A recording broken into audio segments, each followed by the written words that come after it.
Good morning and welcome to day 2 of the Games Education Summit. We have a fantastic day ahead of us, focused on pathways. This is a BGI event supported by our platinum sponsor Unity, our gold sponsor Unreal Engine, and our silver sponsor Grads and Games. So yesterday, if you didn't come yesterday, then you will have missed a really exciting day of state-of-the-art games education and recruitment. We had a dedicated session on C++. We ran workshops which identified the key opportunities and challenges faced by the twin sectors of games education and the games industry. We had the developers of 2 apprenticeship standards sharing their progress. But today we're focused on the many different pathways into games careers from the perspective of students, mentees and their mentors, diverse developers, new hires, and some organizations running programs that are bridging the gap between the twin sectors. Now, this year we have over 200 attendees, which is more than twice last year. And so bear with me as I just introduced my organization. I should be sharing some slides. Hold on just a second.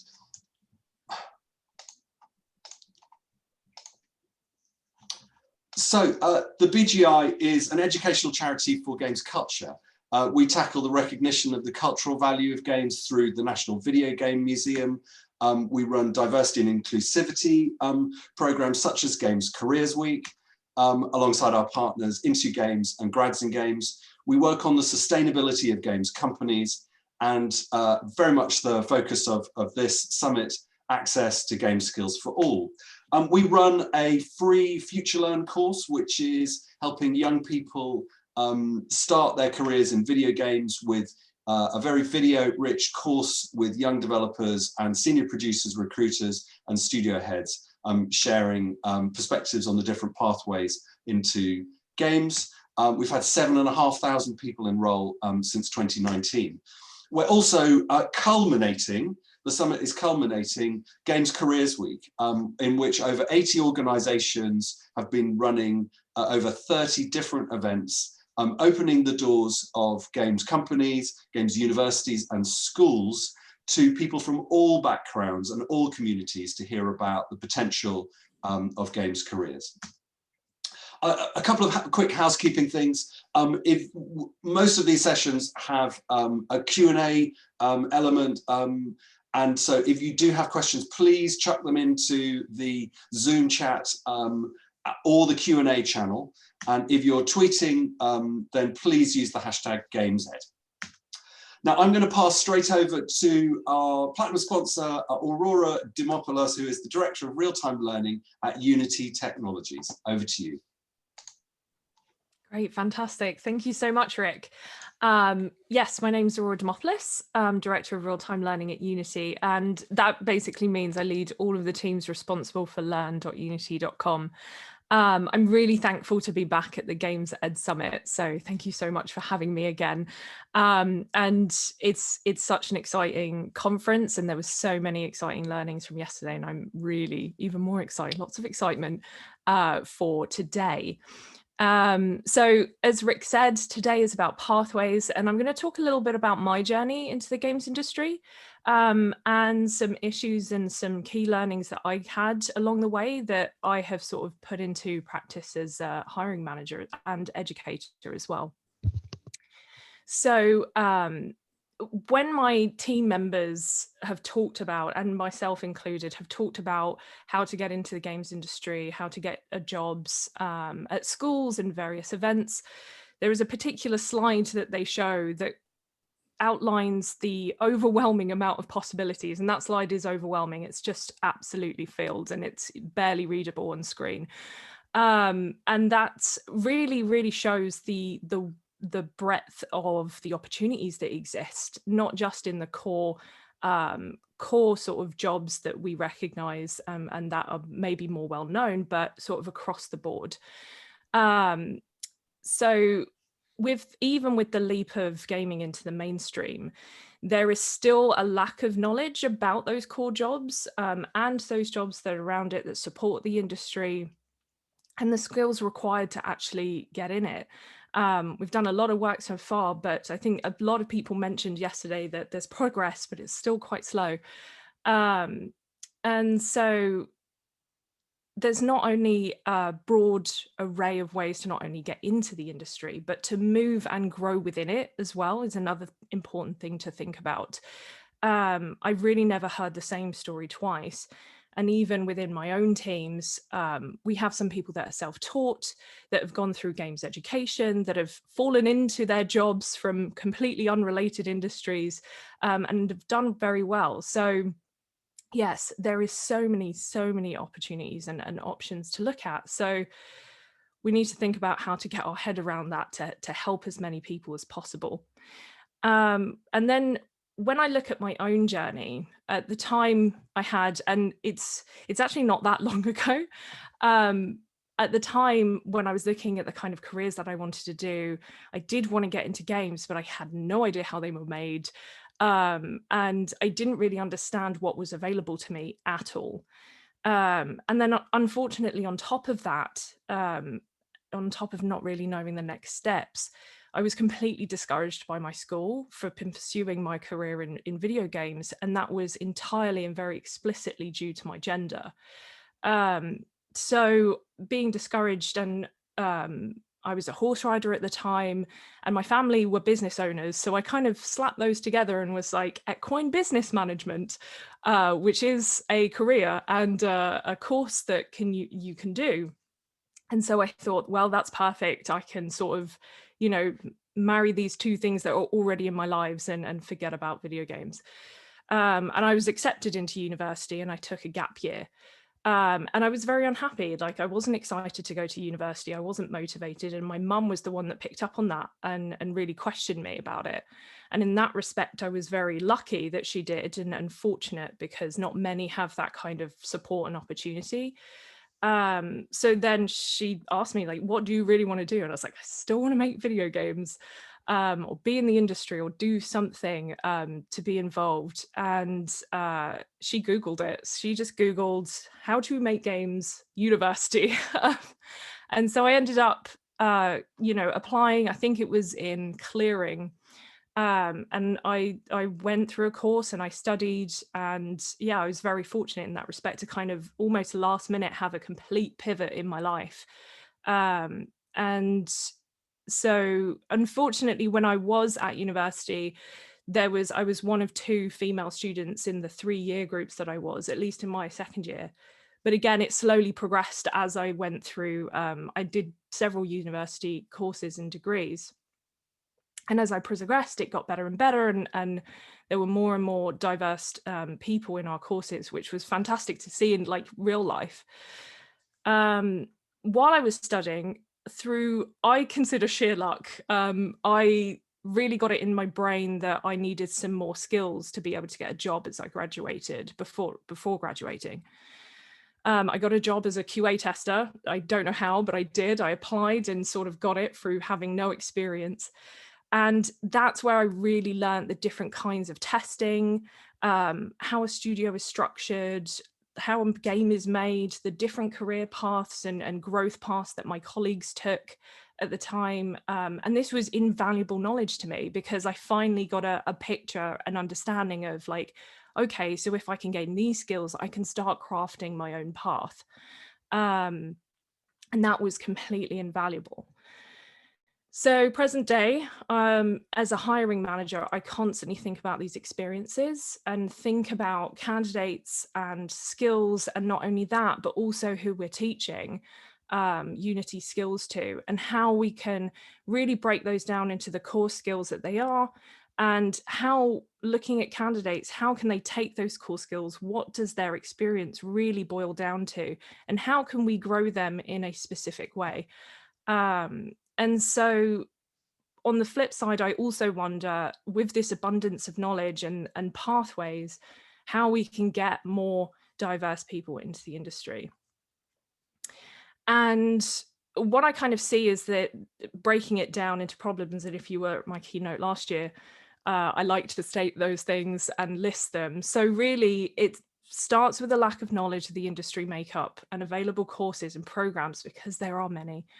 There's a lack of support from either parents, early education influencers, there are life challenges, and unfortunately this is compounded for those who are economically disadvantaged, people of colour, LGBTQ+, and women of all races and ethnicities. But the good thing is there are abundance of routes and that one can take, but it's not linear. So it's important to recognise that a pathway is not essentially a pathway, it's a meandering forest of opportunity.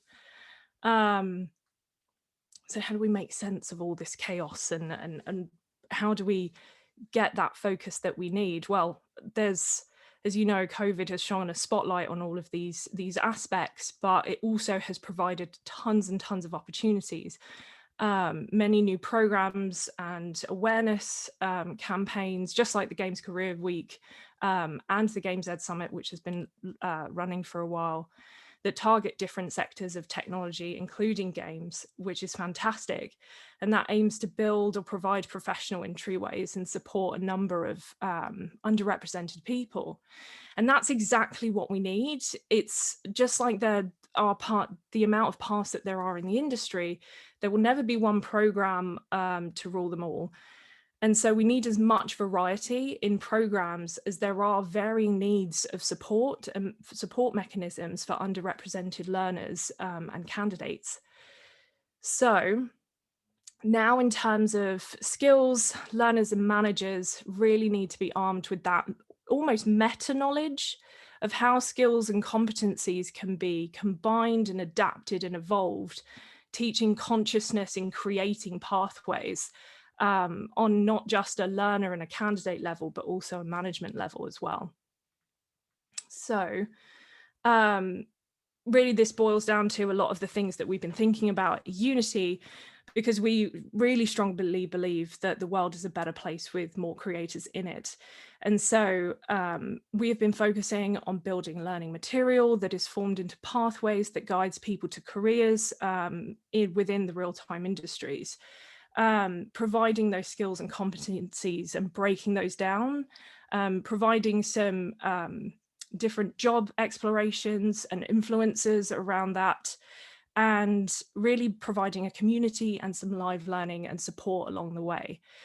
This is all available for free on learn.unity.com. So if you land there, it's like the first thing you see. And if you're an educator, you are, as always, absolutely welcome to take any of that content, teach it, provide it to your students, which is and always been, because it's all for free. So yeah, there's way more to come from us along those lines, especially very soon, to support more underrepresented learners. And I think that's me. I'm a bit early. Thank you, Aurora. I was going to ask you a question because I was really struck by that revelation that you were discouraged by your school to pursue a games career, and that was particularly acute because of your gender. How do you think we counter that? I mean, do we have to do that at a grassroots level by literally going into schools and talking to careers advisors who have, I don't know, preset ideas about not just what young people could do, but what young women can do? How do we tackle that? It seems like a really entrenched problem.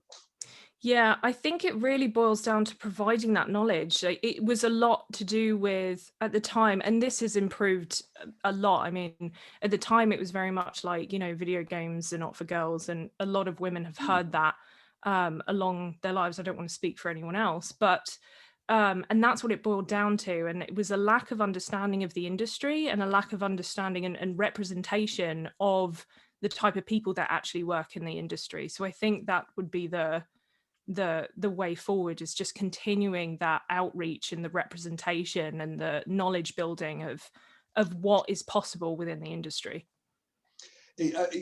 As you said that, it just reminded me of some data that I came across recently, which was really depressing. And I've spoken about it a little bit in the media over the last week or so to promote Games Careers Week. And it's this data that parents of both genders still, in this day and age, think that boys should be doing technology and business and girls should be going into caring professions. And I'm still trying to get my head around that, because I mean, I'm a parent and I actively kind of encourage kids of both genders, and I encourage them to do whatever they're passionate about. But I wonder if we've all got some templates buried deep at the back of our heads that were set by our parents, and that when you become a parent, that template somehow subtly, unconsciously, that bias kicks in. And it could be so tiny. It could be, I don't know, when your daughter says to you, I'm thinking of doing computer science. It could be just the tiniest facial expression that your daughter then takes a cue. Oh, maybe I don't do that because my dad didn't look as if. I mean, and kids are sponges, right? So I'm just wondering, how do you think we can tackle some of these really entrenched views from parents? I mean, we talked about schools, but we're talking about households across the country not knowing that there are these viable careers for games. Yeah, again, I think it boils down to really providing that knowledge in a very clear and consumable way that is directly targeted to who you want to speak to, and providing those influences, to use that overturned word, that exist in the industry that can be used as role models for parents as well. So it's not just role models for kids in careers, but who are the role models for those parents to give them an understanding of, what this career is actually like, what the opportunities are, and how it's changed. I mean, you say a lot about, you mention about that kind of template, but that's also formed of life experience as well. So how do we provide that life experience for them to put into that template almost and change it? No, that's absolutely right. And I mean, in a way, sometimes that template is reinforced by the lived experience, particularly if you're from an underrepresented group. And I always hate saying women are being underrepresented, because it just feels totally wrong, but it's true. So I think, I mean, one of the things that I find just encouraging is that with Games Careers Week, we've got such a wide range of, there's this huge range of different organizations that are all standing up and running events and saying, no, we need to change this. And at the grassroots level, at the local level, getting out into communities and talking to parents and talking to schools. So, I mean, hopefully next year it will get bigger and better. Anyway, thank you. That was another inspirational introduction from Aurora. I'm just going to share a screen again, sorry, and welcome our first panel of the day. So this is a lot of very brave young people who've decided they're going to give us 45 minutes of their time to talk about their experience as students, and indeed some of them are already trainees. And so I'm going to hand it over to Chris String from GamesIndustry.biz, our media partner, who is going to run this session for you. Chris. Thanks, Rick. Hello. As I say, my name's Chris and I run GamesIndustry.biz, and I can't believe this is the third Games Education Summit. It feels like only yesterday we were all in Sheffield and we started this, so it's great to be back. I'm actually quite excited about this session because I'm a bit out of my comfort zone. Normally, I'm talking to games industry professionals about the challenges facing the games industry. Today, I'm talking to the future games industry professionals, the next generation of genius game makers who are here to discuss their education journey so far and how the pandemic may have got in the way and maybe even help them a little bit. We'll find out. But to begin with, I sort of, with these all new people, let's have some introductions. I'm going to begin with, let's begin with Emma, who's to my right. Could you let us know who you are, what you're studying, and sort of where you are currently? So I'm Emma. I studied fashion business at the University of Manchester, but I'm actually an intern as part of Sumo Academy in programming, and we're sort of the first wave testing out the apprenticeship that Sumo are bringing in next year. Great. Hello, Emma. And is it Christina? Is that right? Yep, it's Christina. Yeah. My name is Christina, and I'm currently in my final year of studies on the games design course in Bournemouth University. And I'm also a games designer at Impera Online. Oh, hello. And I think bottom corner for me is Owen. Hi, I'm Owen. I'm studying games animation and VFX at St. Helens College. Okay. And Samantha? Yeah, hi, Samantha, also studying games and VFX at St. Helens. And finally, Madison. Hi, I'm Madison, and I'm a 3D environment artist over at Lucid. Well, hello. Right, all sort of doing different things in different places. What's your goals? What's your dreams? What are we hoping to achieve? I guess a job in the industry, but is there a particular role? There's so many people on the time. I'm going to point at people. Owen? Well, I have two ideas I'd like to go into. Either technical artist, because I enjoy programming, doing art, or a mechanical artist on some sort of Japanese mecha project. Quite specific. Christina? Yeah, I'd love to be a 3D artist, even though currently I'm a game designer, which is kind of different than, yeah, I'd love to pursue the art part more. And yeah, that's it for me. Is there a specific type of art that sort of? Yeah, I've done traditional art, so I'm kind of familiar with 2D art already. So I'd love to go into 3D art more. Yeah, we've had courses at university about organic and hard surface 3D modeling. So that's helped me kind of develop and understand like the basics of 3D art more. And yeah, it kind of got to me because it's like so different from like the traditional art that we see, and it's also kind of similar to it. So yeah, it's interesting to me. So that's why I like to pursue it.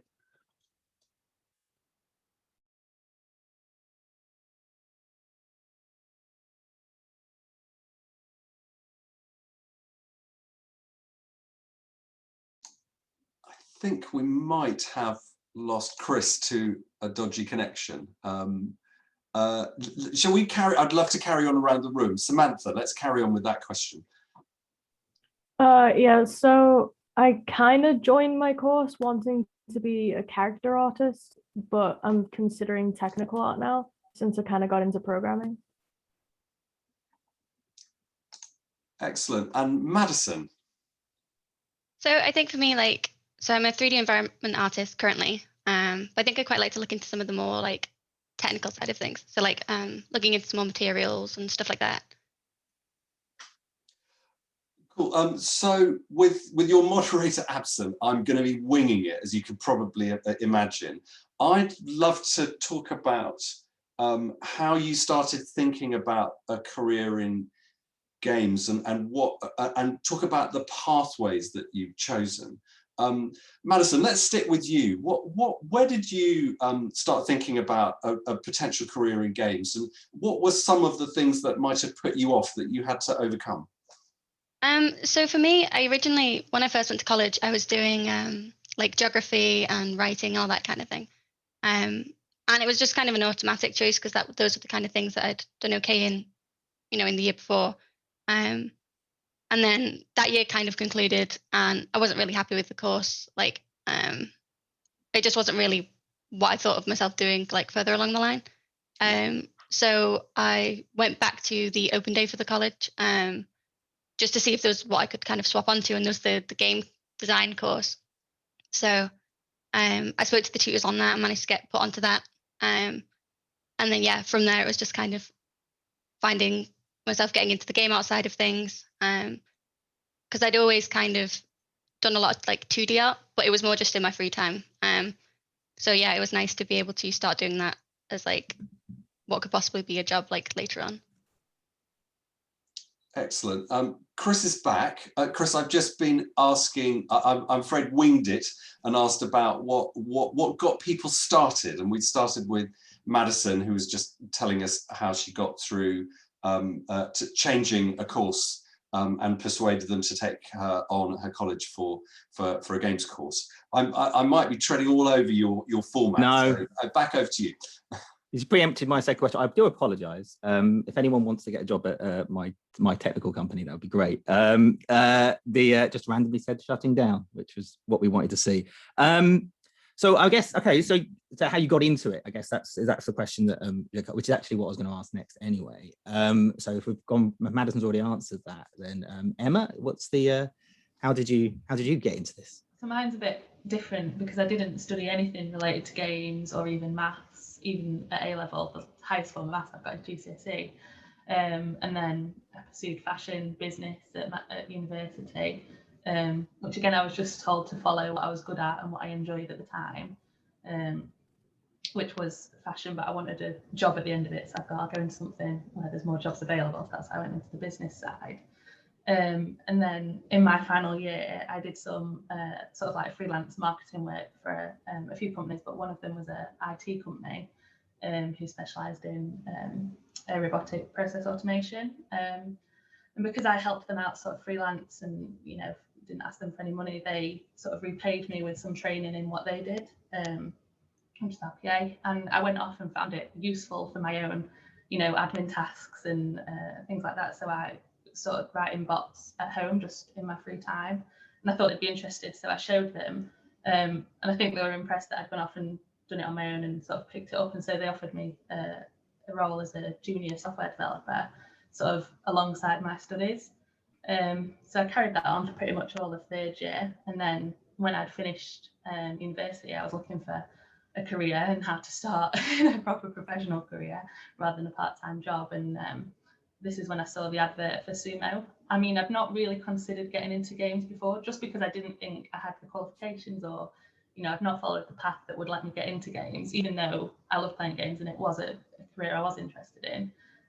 But thankfully, this advert wasn't looking for people that had a degree in computer science or game design. They were just looking for people that had a degree in anything and had some sort of experience in coding, whatever language that might be.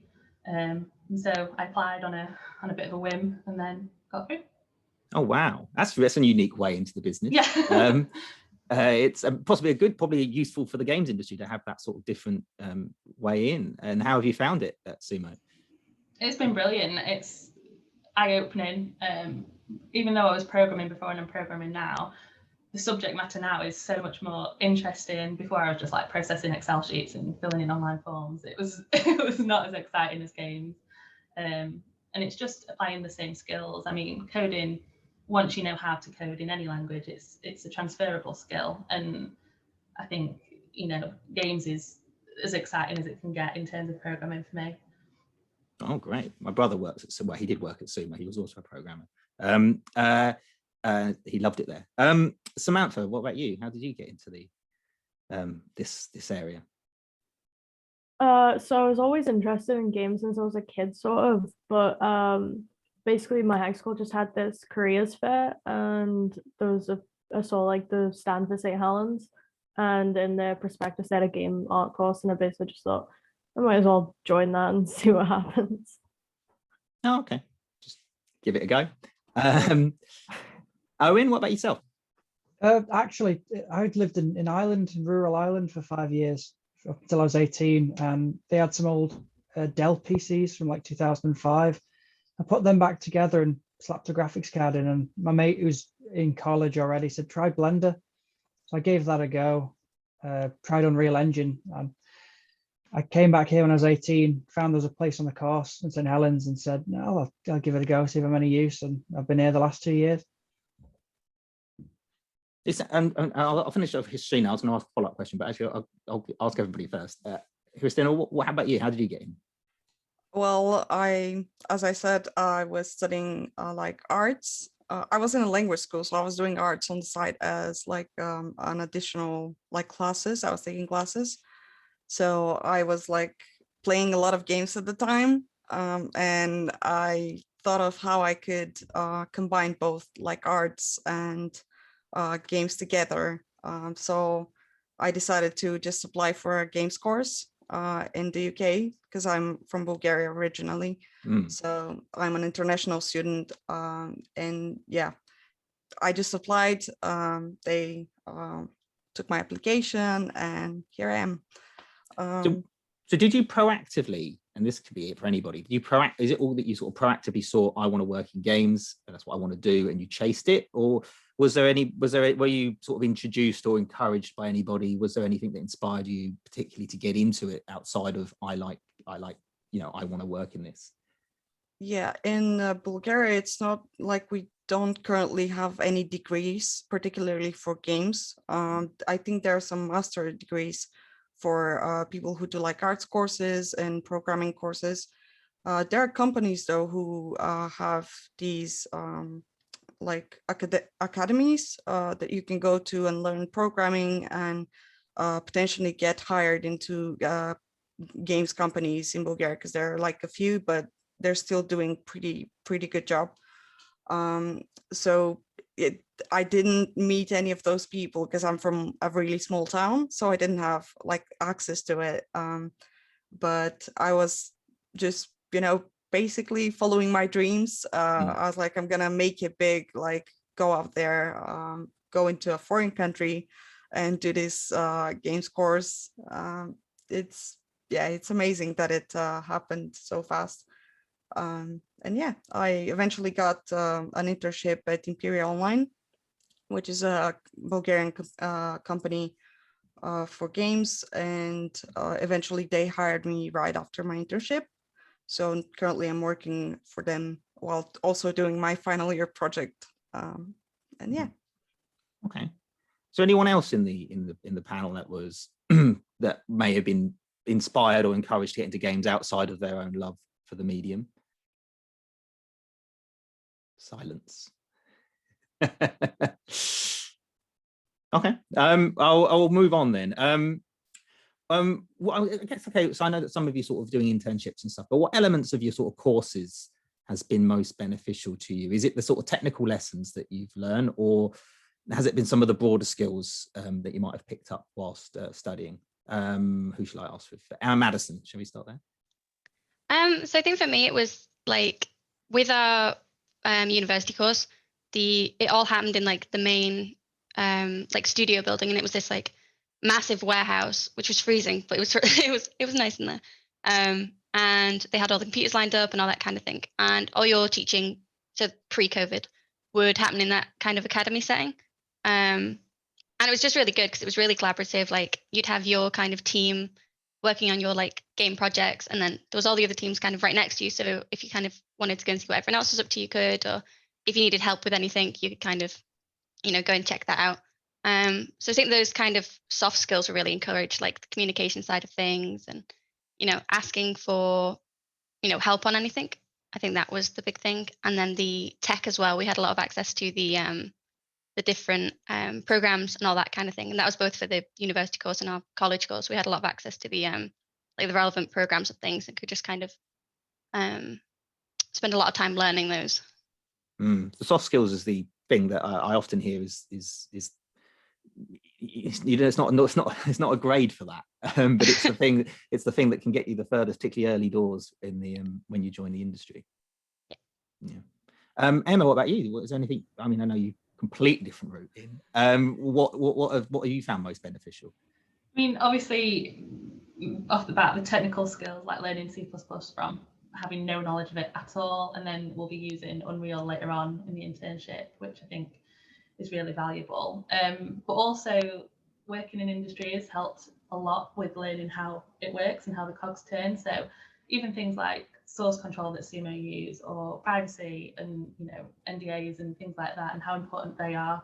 And then the main thing will be shipping an actual game, which we're looking to do within our year internship. And I know from speaking to people in industry that that's something that companies really, really value, is if you've been able to ship a game and gone through all the rigmarole with that and all the standards and all the procedures. That sort of sets you aside from like a bedroom developer who wouldn't have had that experience, or might not have had that experience. So I think that makes you very employable if you've been able to ship a game. Yeah, I think that, well, yes, I've heard the same thing from recruiters quite a bit. And Samantha, what about you? What was it? What have you found most beneficial? Well, generally, I'd say having some sort of background in the arts, if you're going into a game art type sector, having like some sort of basis to work off in maybe traditional even beforehand, it has been like quite helpful because it's definitely transferable, like the stuff you learn, like color theory and things. So even if you're 3D modeling something and you need to apply textures to it, or you're trying to level build a room, you can really like see how the colors and stuff need to work together to make it look right. Oh, nice. I didn't even know that. Okay. And Christina? I'd say probably communication is the most important for me now that I'm part of the company. I like, while starting at the company, I also realized how important it is to be able to communicate an idea that you have of something to the whole team, and like presentation, how you present it to other people who are going to work on it once your idea is basically done. So I think as a game designer, that's one of the most important things you gotta have to be able to work in the games industry, basically. So sounds to me like that's something that perhaps in internships or work experience and stuff is really going. I mean, I'm a journalist, very different field, but I know that I learned more in my first 2 weeks doing this job than I did in the 4 years I spent studying it. And I guess that's why it's so important to sort of get into the industry and start making games and working for companies or building your own team. Yeah, it's good that you're all doing that. And Owen, I guess last person, what have you found beneficial? I suppose it's working with other people in the same field. I suppose when you're teaching yourself and you're working on your own, it's like, right, I do this in this way and this in this way. You can't always do that when you're working with other people. You've got to think, right, this doesn't quite work with how I'm working with how can I merge what I do with them so it works more seamlessly. So I think more the technical skills obviously are very useful, but you have no use to a team if you're working on your own. Yeah, and also, you know, that you get that feedback which perhaps you don't get on your own quite so much. And I remember when I started, getting feedback is not nice when people don't like what you like, and you sort of get used to it over the years. But it's definitely a learning curve. Well, okay, let's talk about the pandemic in the room, shall we? Because it sort of hit all of you. I don't know if it's the worst time, maybe it's hindered you. How have you found it? I mean, how have you tried to overcome it? What's it done for your journey so far? I'm going to go back to Owen actually with that one. Well, I found it both challenging and quite helpful. I suppose coming back from working on my own, when I'm at home, I work fine. I put my music on, I can work on it, I have no issue. But I live with 2 vulnerable people, so I can't go out. So even when things cool down, I'm still stuck inside. So it's my work's doing fine. It's just trying to keep the motivation there. You've got to find some new ways of coping with being stuck inside than you would normally, because otherwise you just go outside on a nice day, whereas now you look outside and go, that's nice, and then back to your screen. Yeah, well, well, I was glad that it sort of helped you in some ways. What about you, Christina? Yeah, I started like doing different courses while basically stuck at home. So I've been kind of learning a lot of new things from people, and there are a lot of resources online that are accessible to us to be able to learn about like the industry and like different basically jobs in the industry. So yeah, that's what I've been doing. And also like to kind of get myself off of the digital world, so to say, I've been planting plants. Basically, I've been taking care of plants, because it's also, while we're working and trying to get into this industry, I think it's also important to bear in mind that you have to take some time off and kind of like shut the PC off and just go and like read a book or like drink hot tea or something. It's just important to not be stuck on the PC all day. Take a moment for yourself. Absolutely. Agree. Get away from meetings, ideally. What about you, Emma? How have you found it? It was weird because I started a new job remotely, so I didn't actually I thankfully met some members of my team because we had a socially distanced meet up at the very start of the internship. But that's again only my team, and I've only met them twice, I think, and we're almost at the end of the year. And not just that, like I haven't met any other departments in person. I think one of the hardest things is that normally if you're in industry, you can make connections and talk to people higher up and find out what they're doing and look at other projects and look for ideas. But remotely, it's more difficult. Normally you might chat over a cup of coffee or be in the canteen or just happen to be next to someone outside of your team. But obviously remotely, that's a lot more difficult to form those connections, especially as a new starter trying to get, grit teeth in and get into it. So that has been difficult. And also as a learner, starting something from new, it's a lot easier to just shout over the office or like, can someone help me? Or walking past someone and looking over the shoulder, or having someone be able to look at your screen and find the bugs or the problem. I think that's a lot easier in an office environment. Or someone might see that you're struggling and getting frustrated and offer to help. Whereas if you're on your own, often, you think, I'll try and figure this out on my own. I don't want to bother anyone. I don't know what anyone else is doing if they're busy. So you might spend hours fixing a bug that someone could have helped you with in 10 minutes. But it's finding that balance and being able to talk to your team and communicate, as other people have said, even remotely, like on Teams or however you communicate. That communication must be really hard, because I work for a remote team. Actually, I spoke to Carl Cavers 2 days ago, and he gave the exact same example about a bug and about how that's the hardest thing they've had to deal with. When you can just shout over the office of 3 people that bug affects and it's immediately fixed, but when when you're in the middle of a pandemic, you have to remember to tell every single one of them, and that sort of lack of sort of spontaneity does show. So yeah, you've been well drilled. Well, it's clearly a genuine thing. And what about you, Madison? How's the sort of pandemic sort of what's it meant for you? So I think all the lockdowns now start to like blend together, don't they? But I think it was the first lockdown happened right as we were kind of graduating. So that last couple of months for us was all online and remote. So it was tough at first getting like set up, but it was all ended up going across onto Discord and that kind of thing. So we had all our learning on there and that kind of stuff. And it was actually really good because the extra time that I wasn't having to spend kind of going onto campus and getting all that stuff sorted and, traveling between the campus and home. And then I could kind of do a little bit more personal work between those. So it let me kind of chip away at that. And then because it was still lockdown, normally we'd have like a big showcase, like end of year showcase to show our games and stuff. But that couldn't happen with COVID. So we ended up doing it as an online thing. And the uni let me model like a 3D warehouse kind of thing for the what would kind of replace what the studio would have been. So we had our online showcase within that. So that was really good to be able to put up. And then it also meant that I could post a lot on Twitter on my like art side of things. So I was a lot more active on there. And then that kind of led to me actually getting my first job because I'd been a lot more active on there. And then I was kind of engaging in the like portfolio day tags and that kind of thing.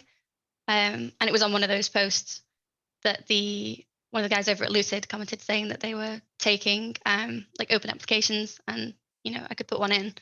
And then I went ahead and did that. And that's how I kind of got my first role with them. I'm getting a lot of lockdown shame here. Yeah. In terms of what you've all been able to achieve. Samantha, what about you? How have you found what have you been able to do, and how's the pandemic impacted you? It's not been too great, obviously, because you're kind of confined to your house and it is really hard to get that motivation.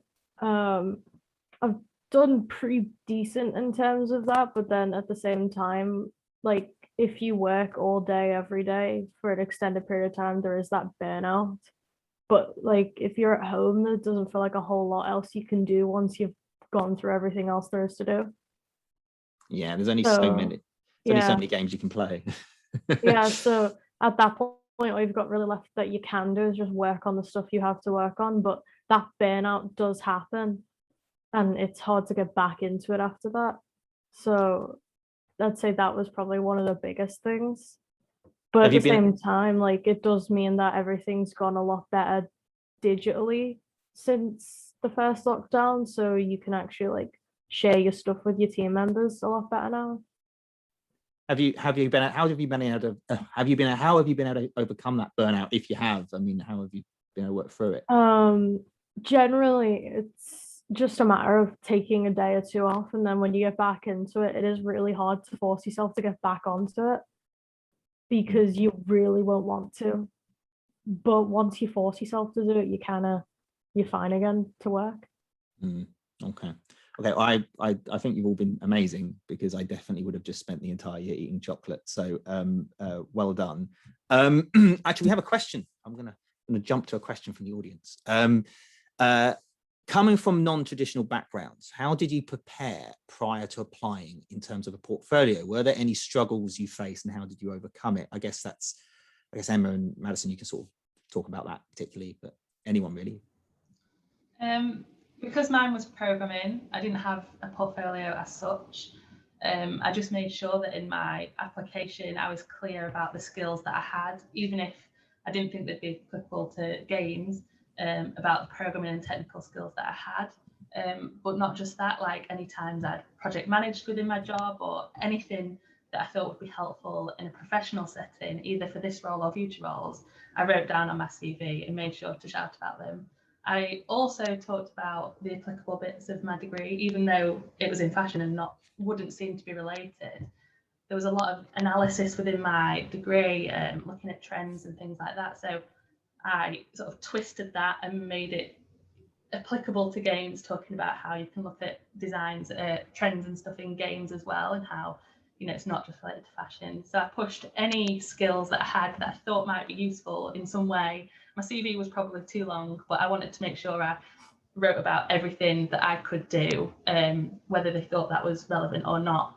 And as I said, I pushed things that weren't just program related, like project management skills, teamwork, working on like live projects and things like that, that would also be important. Madison, anyone else can talk about the portfolios? And I think kind of similar to Emma, in that just kind of trying to take anything that could be applicable and like kind of letting them know about that.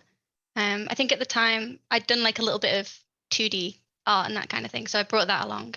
But I think the main thing was just kind of showing that, you know, you're really willing to learn like the stuff, and the areas that you're not quite sure of, you're really willing to like jump in and kind of get to grips with that. Great, brilliant. Hopefully that helps. Let's go back to the pandemic, because all of you seem to have done something off your own back, you know, really sort of either done your own gardening or learnt new things or worked your way into the industry. But how can we as a games industry, how can games development studios, how can they help? How could they have possibly helped you during this, or how can they still help you and future students in terms of making it easier during this difficult situation? I don't know. So whoever wants to answer that one first. Owen, do you have an answer for that? I suppose obviously remote learning, I suppose, has been a problem for both us and people who are already in the industry. So I suppose when we get to come to that, I suppose you'll all have it set up there. So for people coming in now and for us as we are, I don't think it's too much of a massive issue, because as we're getting through this, they realize, right, we need to have this in place just in case. So it's just making sure that once this goes away, or if it ever does, don't let that slip. Always have something there just in case, because it may not be this, may not be as big, even if it's only for a month. A month off working on a game could set it back 6 months off release or something. Yeah. Does anyone else want to? I think Emma?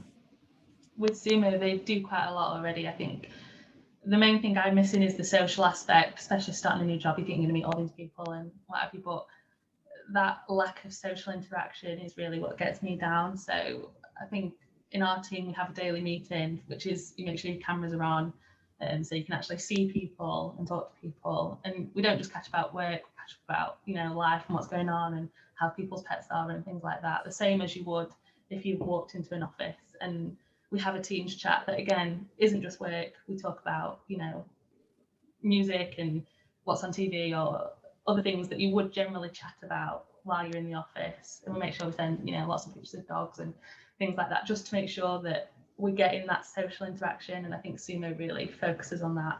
And that's what they're keen to build on. Like they do virtual pub nights and things like that that are like company organised to try and get people involved, even if it is over Zoom or over Teams or whatever. It's the best we can do at the moment, and so we're just really focusing on that.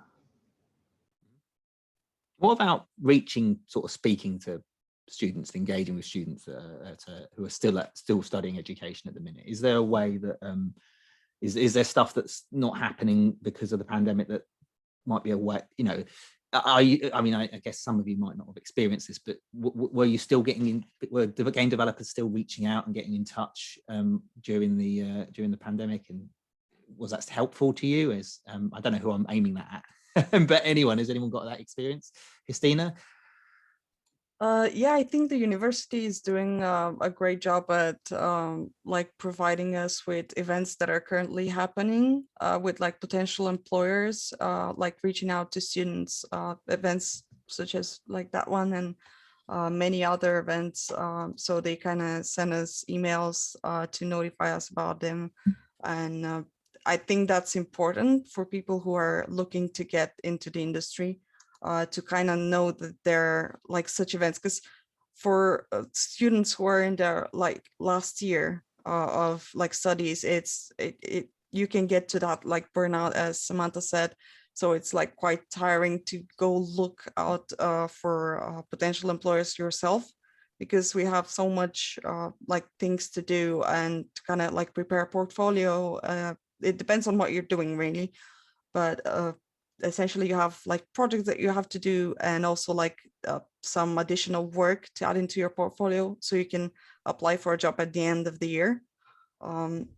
So it's like kind of nice to have that, like those events, they do help with portfolios, and like there are a lot of different little bits that they tell you, and they have some really good feedback also for you. So I think it's good that the university does that for us. Mm. One of the questions that we've got in the question and answers is Daniel at Endreams, and basically he's asking how can they make the journey smoother for you? You know, what can studios do to entice you, you know, to come to them, and what can they do? And it sounds like you've listed a number of ways there that you found beneficial. But anyone else, Madison or Samantha, do you have any things or Emma even, I know your journey's a bit different, but that studios and stuff can do to sort of make your journey a bit easier? I think one of the things I really liked about when I was applying with Lucid was like the like finding, you know, the communication links and all that kind of thing was really easy. Like it was really easy to find like what email I needed to send things to and what I needed to send over and that kind of thing. And then once I'd actually kind of joined the team, just having all the resources for getting set up and all that kind of thing, with everything being online, again, just having them readily available, like that ease of access kind of thing. Mm-hmm. Yeah. Anyone else? Some of the stuff could have, like, a lot of the different things that they were trying to do, like outreach wise, to try and get more people in, have kind of switched to remote to an extent. But I know some things have kind of either been postponed by a while or like just not been able to happen at all. So generally I'd just say, as much as possible, see if there's ways to like set up things within the classes where you can give opportunities to like actually speak to these people, because it's quite rare you get the chance. Generally you'd only get much of a chance to have your stuff checked by someone who's actually in industry is if you have one of these like mentorships or internships or something. Well, and I agree. And you know, if you go on the Games Careers Week, so I think there's a few of those happening during this period of time, which I think has been really helpful if you're a student. If you're watching this, then you'll probably already know that. We run an event called the GI Academy, which is a similar thing. It's a big Discord, load of industry people talking about how they can help you. So they are out there. Hopefully we can get more studios involved to be able to do that more often. Hopefully that helps. Daniel, we have quite a few students watching by the looks of it. So there's quite a few pieces of advice people are seeking. Emma, this is specific to you. What advice would you give to someone who is in a similar position to you, where before learning about C++ and doing a project in their free time, what steps did you take? I think I follow that question. I think for me, even getting into my first job in software, it was about taking initiative and showing a real interest in the subject. Like, no one expected me to go off and program these bots in my own time, but I did because I was interested, and I took that initiative to go off and do that myself. No one asked me to, no one expected me to. And with Sumo, I think in any job, if you've not got the educational background or the professional background, it's showing that initiative and showing that how willing you are to learn and develop. And maybe it is doing things in your own time. Like, even though I'm within a job, I'm still making projects by myself because it's what I enjoy. And I think, you know, at the end of my internship, that's going to be what sets me aside, is the stuff you've done additional to what's expected. So even if you're, I know if you're on a degree course, it's the stuff you've done above and beyond the degree content, which shows how much time and how, you know, it's an example of how you'll be in industry, that you'll put in all the effort above and beyond what's expected. And I think as long as you can prove that and demonstrate that, as you say, doing projects yourself, as much depth and breadth as projects as you can get, you know, working in 2D, trying to work in 3D, demonstrating the skills that you've got across a wide set of games, or even just individual levels of different types of games, I think will be really useful. Okay, well, actually, I'll ask a question to all of you, because this is what advice would you give to others listening on how they might start their careers? I mean, you've all got very different experiences, but if you had to give a piece of advice, what would you give? Samantha, shall we start with you? Definitely be confident in your work, even if you're not sure about it, because most people, they really don't have that. So, like, I definitely know a few people who wouldn't actually apply externally for university simply because they weren't confident in the work. Like, I could tell they definitely would have been accepted to multiple of really good places, but they were just so not confident in their work that they could not feel like they would get accepted. So that would definitely be a big thing. Just have some confidence in it, even if you're gonna get criticism about it, then just take that on board and improve it, but at least be confident in the work you've put into it. Even if you have to fake it. It's a good piece of advice. It's Owen, what about you? Do you have any advice for people sort of starting up? I suppose just try new stuff. Like I when I started modeling, I was started in Blender, and then we moved to Maya when I started the course. It was like I was like, well, I've used this, why should I learn a new one? And I thought, well, if I learn that one, I've learned stuff from there which I've been able to take back to Blender, and I can take to other pieces of software. Like, don't limit yourself to what you think you know best. Try and learn others, because you can take it back to what you already know. And Madison, what about you? I think, like, when you're working on something that you're passionate about and that you're really enjoying, it kind of shows. And when you're kind of talking about that with people who'll be doing interviews and things, it shows. So I guess just kind of pursuing the things that you're enjoying and finding fun in your personal projects. I think it helps keep you motivated as well, because if you're working on something that you really like, then you're going to put a lot more kind of love into it. And yeah, I just think that shows. Yeah, that's absolutely the advice to give.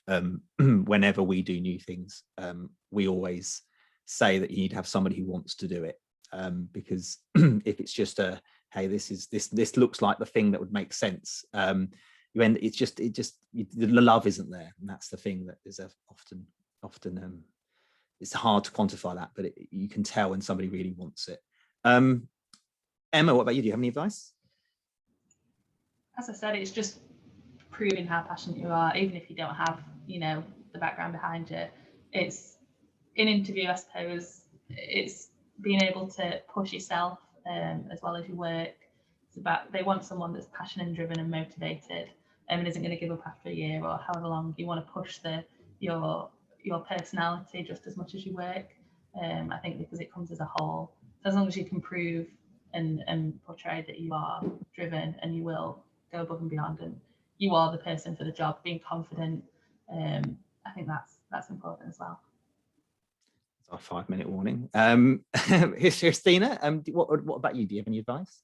Yeah, I think it's important to like seek feedback on the work that you have, and also kind of if you are able to, of course, like improve your work for like future interviews a bit, or just never stop like learning new things and improving the work that you have. And also, as everyone said, basically be passionate about it, because that's what the studios wants. They want people who are passionate and who believe in themselves that they can do their best to improve during, you know, their time in the studio. Yeah. Yeah, okay. Actually, I've got Sarah in the chat has asked you a question. How are you planning to learn more about 3D art in your free time? Yeah, I've been doing, there are those prop jams that we do with friends. So over, it's like a game jam. So over the course of like a few days, we have different teams, and we do like 3D assets based on the teams that we're given. And also, yeah, just courses online everywhere, YouTube. If I don't know something, I go Google it, find information about it. If I have a problem with it, then I go Google that as well. And it's just this constant process of learning, as I'm also doing 2 3D characters for my final year project. So it's been like the whole process of learning it has been like going with my final year project, and those prop jams really helped me kind of develop more my 3D skills. And yeah. Great, right. Well, hopefully that's helpful there, Sarah. I've got my only advice for getting a job, and it is that when you can go back to doing physical interviews, with the person at the door, when you come in, whoever it is, the HR manager, recruitment manager, asks if you want a cup of tea or a cup of coffee, say yes, so that when they give you a cup of tea or coffee in a branded mug, you look like you work there. That is the one piece of advice I've only ever used it once, and I got in the industry. So that's my one piece of advice. I'll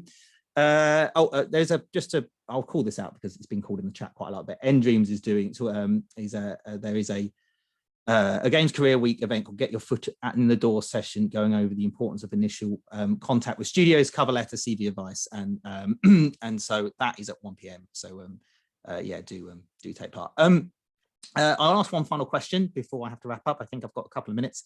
What are you most looking forward to about working in the games industry, and what part? If there is a part, what part are you most concerned about? And let's go around the room quickly. Let's go with Madison. I think the biggest thing right now is like meeting like my team and that kind of thing. Because I've met them all online, but it'll be nice to be able to kind of do that in person. And I think just kind of keeping exploring all the new kind of tech and like all the new methods of doing things that are coming out, and kind of enjoying learning those. Okay. Samantha? Yeah, I think it'll just be good to actually be able to like physically meet up with people, and just be able to actually communicate with them. It's a lot harder to do that over the internet. Like, even if they can speak to you, it's not really the same when you're trying to convey something. Seeing people. It's very different to how it would have been if you asked this question a year ago. Owen, what about you? What are you most looking forward to, or what are you concerned about? I suppose my looking forward to is sharing when you get into the studio specifically, people with that exact same passion as you, because you're working on that same project, and you can be like, get hyped for it, but there's other people getting hyped for it as well, which just builds the motivation, which is a massive difference to how it's been the last year. Great. Christina.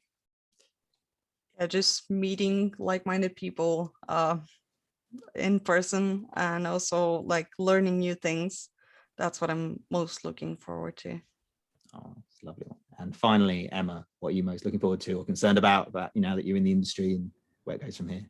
I'm very excited to see my name on a credit of a game somewhere. It might be at the very bottom, it might be the last name on the credit, I don't care, as long as it's on there somewhere, and I can show to everyone I know and everyone I've ever met that, you know, I helped make this, I was part of this, and having something physical that I can show people that I've achieved. And I suppose I'm worried about if I'll actually be able to do it. If I step foot in a proper job that's not an internship, being confident enough in my skills, because I'm only a newbie, being able to actually prove that I can do the job. I think that's a safe bet in my eyes. Thank you all for your time. Thank you to the wonderful students. This has been a good luck with everything. I look forward to actually seeing you at an industry event. You're all welcome to come to ours, come to any of them. We will be there. I'm looking forward to seeing you in person and hearing how things are going. But I've run out of time, so I'm going to pass back over to Rick. Thank you. What a brilliant session. I mean, it's just so lovely to see people, young people who are willing to stand up and share their experience of so many different pathways, so many different routes into games. And it's not an easy thing to do, to put yourself on a Zoom call out to scores of people all looking for the same advice. But it does remind me of one thing, that when we were videoing a whole load of young Sumo employees who just got their jobs in games. And we were asking not just them, but also the recruiters. And there's a theme that comes up again and again with games companies is you've got to find a way to stand out. And what better way of standing out than putting yourself forward to give a chat like this and share your advice with other people. So thank you so much, everybody. Thank you, Chris. We're going to have a quick break. See you back at 11:15, where we're going to talk to some more young people who will share how they won their jobs. They started their games jobs during the pandemic. See you soon.